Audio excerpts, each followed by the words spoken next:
كل الناس اللي كانت التليفونات بتاعتها وقفت ضريبة بسبب اليومين اللي فاتوا، لما قالوا ان اي تليفون اتفعل يوم 30/12 او 31/12 هينزل عليه ضريبة، لان اكتر من 1.5 مليون جهاز اتفعلوا في اليوم ده.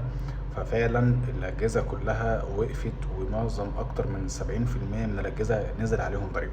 ولكن نزل قرار من الهيئة القومية للاتصالات ان الاجهزة دي كلها اللي متفعلة 30 أو 31/12 هتتشال الضريبة بتاعتها. ودي مشكلة عامة في السيستم وفي تطبيق تليفوني، والمفروض يوم 6/7 حد أقصى يوم 10/7 المشكلة دي هتتحل، وأي تليفون عليه ضريبة نزل الضريبة بتاعته هتتشال. والتليفون لو بتاعك اتوقف فهو التليفون هيشتغل. فانت لو تليفونك عليه ضريبة متدفعش الضريبة دلوقتي لحد لما تعدي يوم 10/7. لو هو موقوف حاول تشتغل بتليفون تاني مؤقتا لحد 10/7، لان هو التليفونات اتوقفت بشكل عشوائي وفي مشكلة حصلت، فهم هيعالجوا المشكلة دي ويحلوا المشكلة دي من 6 ل10/7 ان شاء الله.